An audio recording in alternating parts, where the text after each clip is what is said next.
LATRA wametufundisha namna ya usafiri salama na rafiki wa mazingira. Tumejifunza katika viwanja vya Mnazi Mmoja.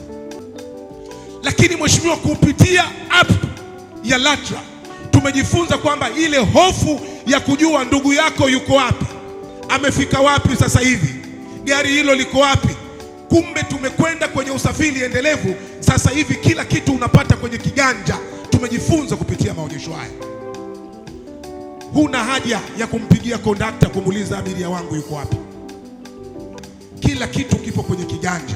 Unaangalia basi lipo, nafasi zipo, linaondoka saa ngapi, liko wapi, limefika saa ngapi. Hii ni kazi kubwa. Nikasema Mheshimiwa Waziri Mkuu, siwezi kukaa nalo hili, lazima nikufikishie na lazima tuwapongeze LATRA. Piga makofi kwa kazi kubwa kwa LATRA.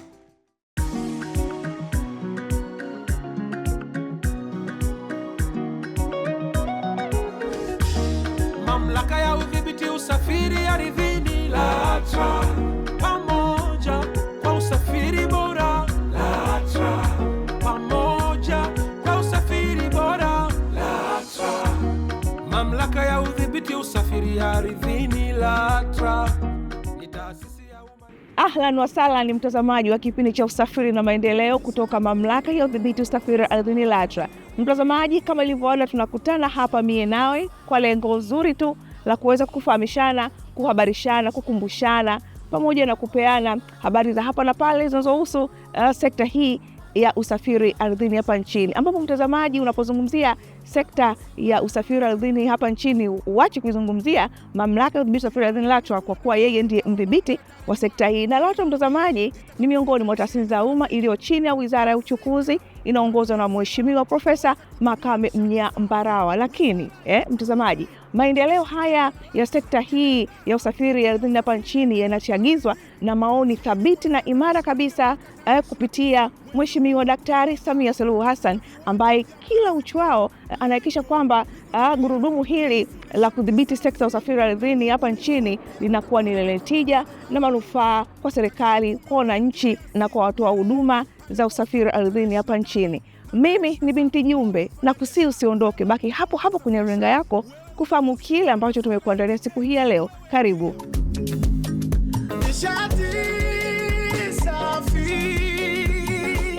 Mtazamaji, leo kipindi hiki kinazungumzia kuhusiana na njia mbalimbali za kuwasilisha malalamiko kwenda Mamlaka ya udhibiti usafiri ardhini LATRA. Na kama unavyojua mtazamaji, kifungu cha 5(1)(h) cha sheria ya Mamlaka ya udhibiti usafiri ardhini sura 413 imeipa jukumu LATRA la kuhakikisha kwamba linapokea, linasikiliza, lakini vile vile linashughulikia migogoro mbalimbali ambayo ipo katika sekta hii ya usafiri ardhini hapa nchini. Na migogoro hiyo mtazamaji, inaweza kuwa migogoro baina ya watu wa huduma wenyewe, ama inaweza kawa ni migogoro kati ya watu wa huduma pamoja na watumiaji wa huduma, yani abiria ama wananchi. Lakini vile vile migogoro hii inaweza kuwa ni kati ya abiria ama watumiaji wa huduma wenyewe. Na hivi sasa mtazamaji, twende tukamuone na kumsikiliza Bwana Augustus Fungo, ambaye ni afisa huduma kwa wateja mkuu kutoka LATRA, ambaye hapa anadadavua kuhusiana na dhana hii ya malalamiko.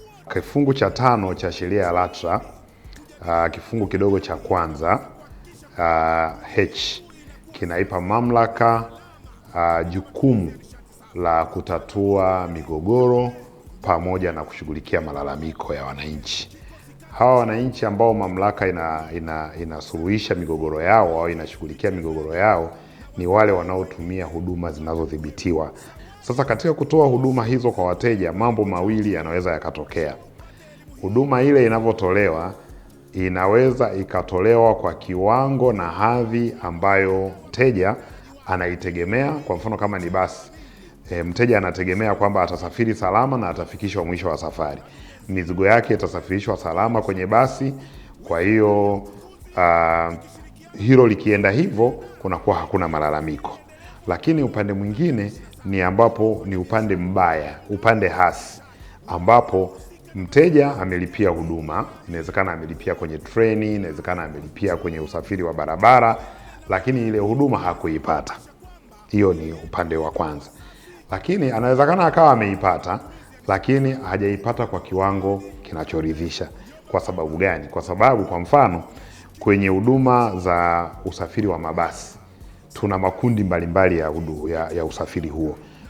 Mathalan kwenye mabasi ya mikoani tuna madaraja. Tuna daraja la kawaida linaitwa ordinary, tuna daraja la starehe la chini ambalo linaitwa lower semi luxury, tuna daraja la starehe la juu ambako unasafiri kwa raha mustarehe tunaita upper semi luxury, na kuna daraja ambalo linaitwa luxury. Sasa ni vipi ambapo malalamiko yanatokea? Abiria anaweza kuwa amelipia huduma ya 50,000 au amelipia huduma ya 100,000. Amelipia huduma ya 100,000 ya luxury alafu analetewa basi la 50,000 au 42,000. Au amelipia huduma ya semi luxury ya labda 50,000 alafu anapewa basi ambalo ni ordinary kabisa ambalo labda nauli yake ni 39,000 au labda 29,000. Kwa hapa lazima kutakuwa na malalamiko. Aina nyingine ya malalamiko ni pale ambapo huduma haipatikani. Yaani umekata tiketi lakini basi umeenda stendi basi halipo. Au wakati mwingine malalamiko yanaweza kuwa uko pale stendi lakini lile gari ambalo ulipaswa usafiri nalo haliondoki. Umeambiwa basi itaondoka saa 12 na kuja linaondoka saa 3 au saa 4. Aina nyingine ya malalamiko ambayo yanaweza yakatokea ni upo sasa safarini ukanyanyaswa. Labda umenyanyaswa na kondakta au umenyanyaswa na dereva. Lakini lalamiko lingine linaweza kuwa ni kwamba uliweka mzigo wako kwenye buti, kwa ile sehemu ambayo ya kuhifadhia mizigo maarufu kama buti. Alafu mizigo ile umefika mwisho wa safari haipo.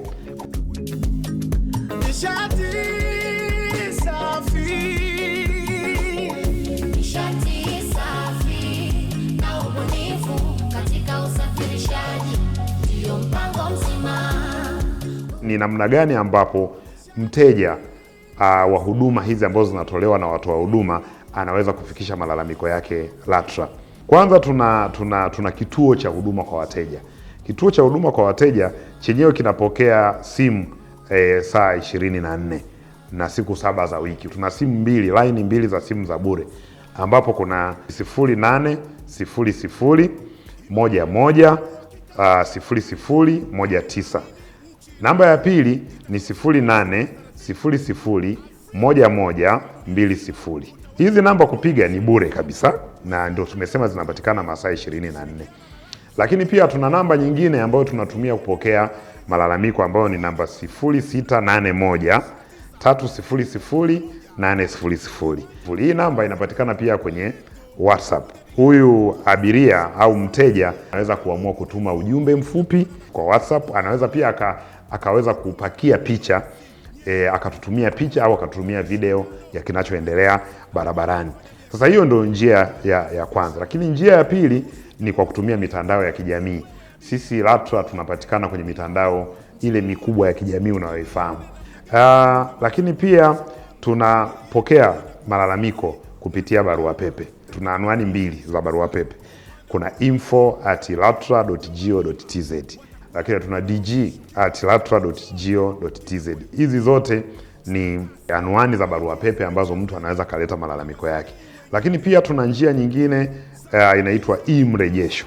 Sasa kupitia e-mrejesho upo huko uliko nyumbani kwako wapi, unaweka maoni pale au unatuma malalamiko na serikali inafuatilia.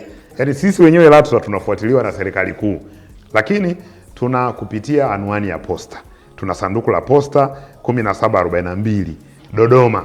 Kwa hiyo barua itatufikia. Na njia ya 7 ni ukuja mwenyewe sasa. Unakuja mwenyewe ofisini, unakuja kulalamika. Na njia nyingine ambayo sasa sisi hatuidhibiti lakini tunaitumia kupokea malalamiko ni kupitia vyombo vya habari. Kwa sababu vyombo vya habari pia vinaenda maeneo mengi na vinaibua migogoro. Kwa hiyo sisi tuna utaratibu wetu wa kupitia magazeti kila siku kuangalia nini kimeandikwa. Tunapita kwenye mitandao ya kijamii ambayo sio ya kwetu LATRA, tunaenda kuangalia sijui hivi vyombo vya habari vina mitandao ya kijamii. Lakini tunasikiliza redio pia. Tunasikiliza wanatujadili vipi huko.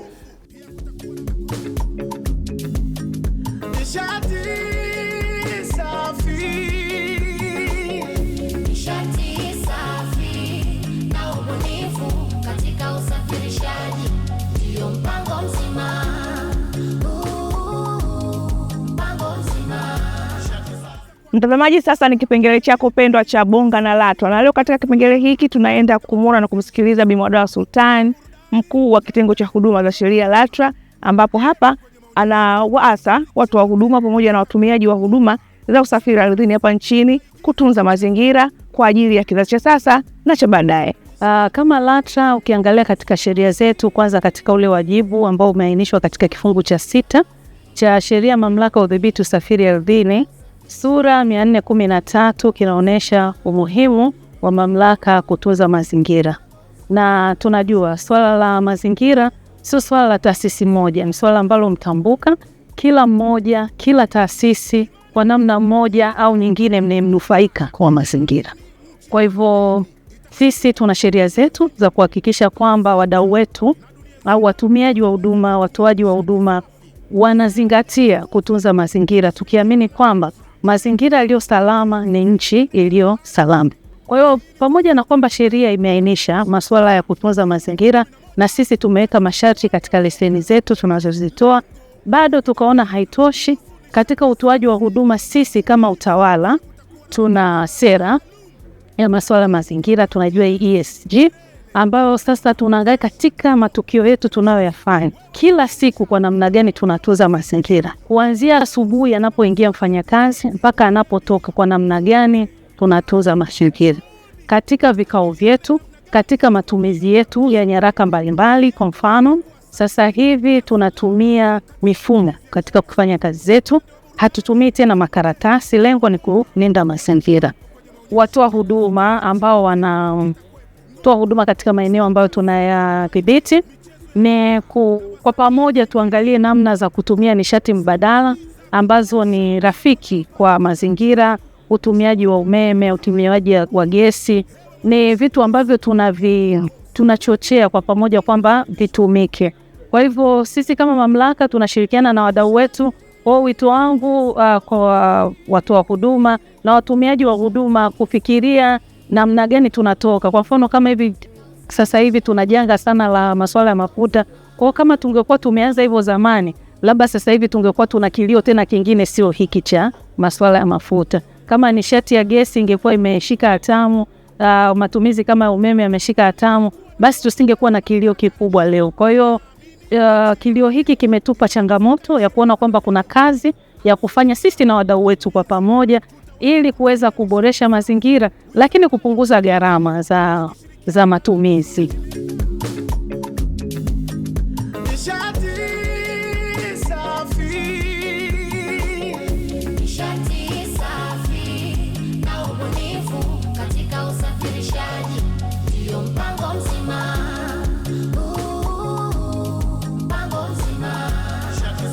Mtazamaji, mamlaka ya udhibiti usafiri ardhini LATRA ina kituo cha huduma kwa wateja. Kituo hiki mtazamaji kipo pale Mikocheni jijini Dar es Salaam, ambacho lengo kuu la kuanzisha kituo kile ni kuhakikisha kwamba inapokea malalamiko mbalimbali kutoka kwa wateja ama kutoka kwa wadau wa sekta ya udhibiti hii usafiri ardhini hapa nchini, na kuhakikisha kwamba malalamiko hayo yanashughulikiwa kwa wakati. Na mtazamaji, hapa twende tukamuone na kumsikiliza Bi Rehema Mdeme ambaye ni afisa huduma kwa wateja kutoka LATRA, ambaye hapa anaeleza kinaganaga kuhusiana na namna wao wanapopokea malalamiko kupitia mfumo wa huduma kwa wateja.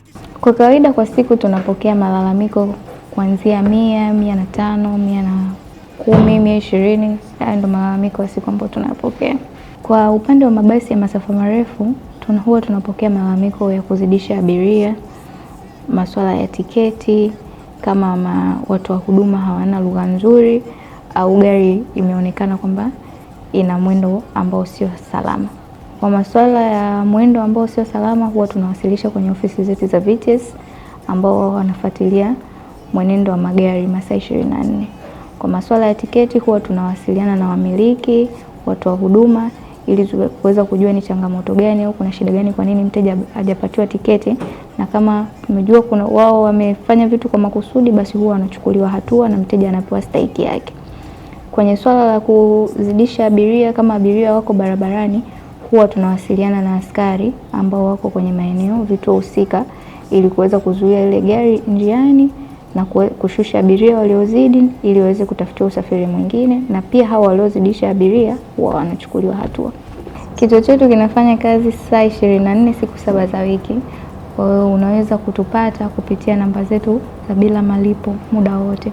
Kwa hiyo nawashauri wadau wapige simu endapo kuna changamoto yoyote au kuna maoni yoyote ambayo wanapenda kutuwasilishia. Pia abiria wanapoleta malalamiko kwetu, nashauri wawe na uthibitisho ili tuweze kufuatilia kwa ukaribu zaidi na kwa ufanisi zaidi lalamiko lao. Wawe na tiketi, wawe na namba ya gari ili tuweze kufuatilia swala lake. Mtazamaji, mamlaka vile vile inapokea malalamiko, pongezi pamoja na masuala mbalimbali hususan na sekta hii ya usafiri ardhini hapa nchini kupitia mfumo wa e-mrejesho unaopatikana kwa anwani ya imrejesho.gov.go.tz, ambapo kwa bahati nzuri mtazamaji, mfumo huu umeunganishwa na mfumo wa huduma kwa wateja, na hivyo kazi ya kuweza kupokea na kushughulikia malalamiko imeendelea kuwa rahisi zaidi kuliko ilivyokuwa hapo awali kabla ya kuwepo kwa mifumo hii. Hapa twende tukamuone na kumsikiliza Bi Rehema Mdeme ambaye anaelezea ni kwa namna gani malalamiko haya yanapokelewa kupitia mfumo huu na mwananchi anapaswa kufanya nini ili aweze kuwasilisha malalamiko yake LATRA kupitia mfumo wa e-mrejesho. Mteja anaweza akawasiliana nasi kwa kutumia mfumo wa e-mrejesho, ambapo watatupata kwa kutumia msimbo wa *152*00 au kwa kutembelea tovuti ya e-mrejesho ambayo anwani yake ni imrejesho.gov.go.tz. Itakapofunguka ataona sehemu imeandikwa toa taarifa. Atakapobofya hapo itafunguka sehemu ambayo itamtaka aandike taasisi anayotaka kutuma maoni yake. Basi atachagua LATRA, ataendelea kutoa maoni yake. Na kwa upande wa msimbo atatakiwa kubofya *152*00, atachagua e-mrejesho, atachagua kuingia kwa kuweka taarifa zake au kuendelea bila kuweka taarifa zake. Atakapochagua itafunguka, atachagua taasisi. Baada ya kuchagua taasisi ataendelea kwa kutuma taarifa zake na zitatufikia. Vile vile mdau anaweza akapakua mfumo tumizi wa e-mrejesho ambao unapatikana kwenye Play Store na App Store. Mfumo atakapopata kwenye simu janja yake, basi utafunguka, ataona sehemu ya kutuma taarifa, ataona sehemu ya kuchagua taasisi na pia ataweza kuendelea kutuma maoni yake.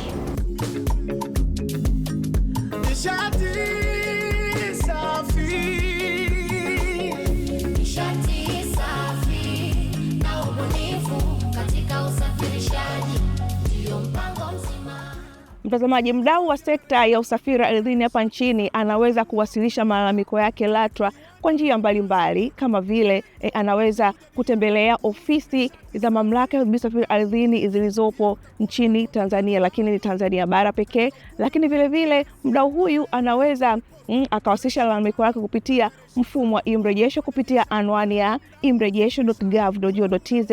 Vivyo hivyo anaweza kuwasilisha malalamiko lake kupitia kituo cha huduma kwa wateja kwa namba ya kupiga bila malipo, mtazamaji, kwa sababu serikali imeshalipia gharama zote za kupitia simu hizi, ambazo namba hizo ni 0800110019 ama 0800110020. Ama vile vile mdau huyu anaweza akawasilisha lalamiko lake LATRA kupitia masanduku ya maoni ambayo yapo katika ofisi zote za LATRA Tanzania bara. Kwa upande wa ofisi za LATRA mkoa wa Dar es Salaam, hapa tunaye Bwana Dennis Daudi, ambapo yeye Bwana Daudi ni afisa leseni na usajili wa mamlaka ya usafiri ardhini LATRA, ambaye anaelezea ni kwa namna gani ofisi hii ya LATRA mkoa wa Dar es Salaam unapokea malalamiko haya kutoka kwa wadau wake. Katika shughuli zetu za udhibiti wa usafiri ardhini kwa mkoa wa Dar es Salaam, tunayo pia sehemu ya kupokea malalamiko ya wateja ambayo tunayapokea kutoka kwa wateja wetu tunaowahudumia, wateja wale ambao wanatumia huduma zetu za usafiri. Lakini kipekee njia ambazo tunatumia kupokea haya malalamiko, wapo wateja ambao wanapiga simu, wanatumia namba zetu za simu kutoa taarifa kwa kupiga simu kwenye namba yetu ya huduma kwa wateja ya namba za bure. Lakini wapo wateja pia ambao wanapiga simu kwenye namba ya ofisi ya mkoa wa Dar es Salaam ambayo zinapokelewa moja kwa moja na kuweza kusajiliwa kwenye taarifa za malalamiko ya wateja. Lakini wapo wateja pia ambao wanatoa taarifa kwenye center yetu ya call center, ambayo inapopokea yale malalamiko kwenye huduma kwa wateja, yale malalamiko yanayohusu mkoa wa Dar es Salaam wanayotuma kwenye mkoa wa Dar es Salaam. Yale malalamiko yanayohusu mabasi ya masafa marefu au mabasi ya mikoani, basi na yenyewe yanatumwa kwenye ofisi yetu inayoshughulikia malalamiko ya mabasi, ofisi ya Magufuli. Lakini pia wapo wateja ambao wanatoa malalamiko yao kwa kujaza fomu yetu ya malalamiko. Anaweza akafika ofisini hapa akaelezea lalamiko lake, lakini tunaliweka kwenye taarifa za maandishi, lengo kwamba angalau kuwepo na kumbukumbu ya yale malalamiko ya mteja wetu na yaweze kushughulikiwa kwa zile kumbukumbu. Lakini pia yapo malalamiko ya wateja wetu ambayo yanawasilishwa kwa njia ya barua. Mteja anaweza akaandika barua, akaeleza, akaweka na vielezo vyake ambavyo vimekuwepo kwenye ile huduma, na kuweza kuhakikisha kwamba yale malalamiko yake yanafika sehemu husika.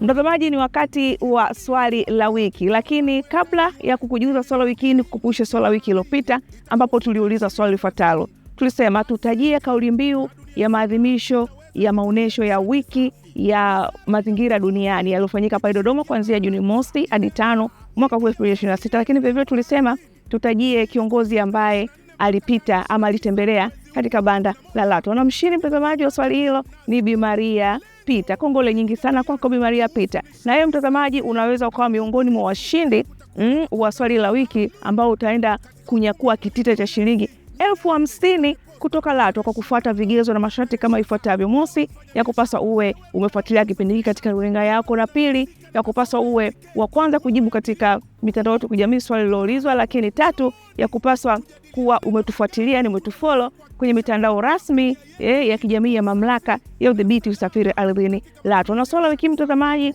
linasomeka kama ifuatavyo. Taja ama tutajie njia kuu 5 ambazo unaweza kuzitumia kuwasilisha malalamiko yako LATRA.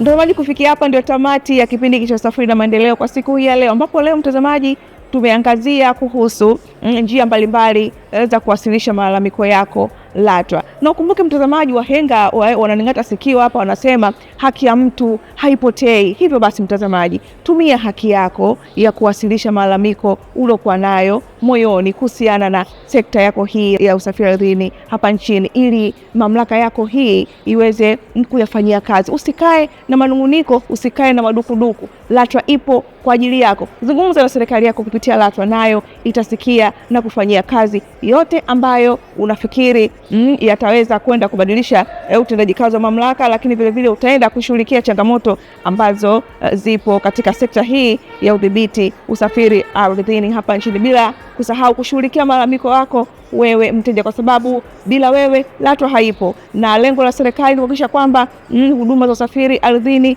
zinakuwa endelevu. Hivyo basi malalamiko uliokuwa nayo wasilisha LATRA ili yaweze kufanyiwa kazi. Mtazamaji, mimi ni Binti Jumbe. Kumbuka mwisho wa kipindi hiki ndio maandalizi murwa ya kipindi cha Usafiri na Maendeleo kinachokuja. Sasa mtazamaji, ni kuing'ate sikio tu kwamba hii leo tumekuwa tukiangazia swala zima la uwasilishaji wa haya malalamiko, lakini ni kwa namna gani LATRA inashughulikia malalamiko ambayo wamewasilisha.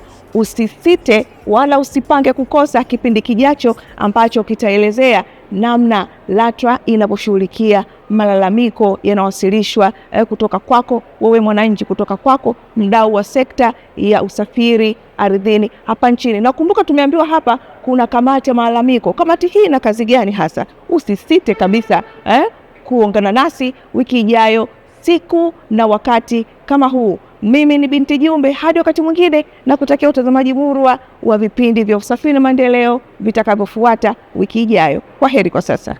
pamoja kwa usafiri bora.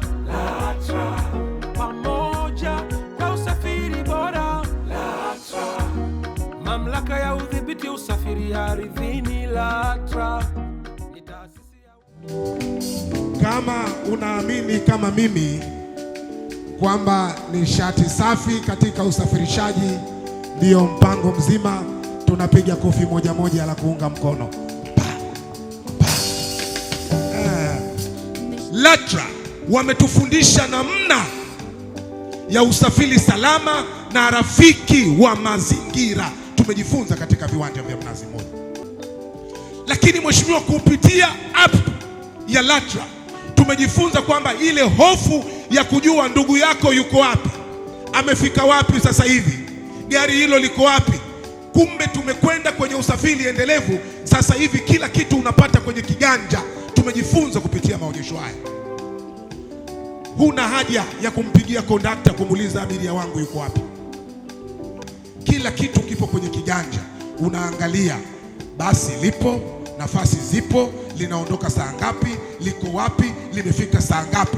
Hii ni kazi kubwa. Nikasema, Mheshimiwa Waziri Mkuu, siwezi kukaa nalo hili, lazima nikufikishie, na lazima tuwapongeze LATRA.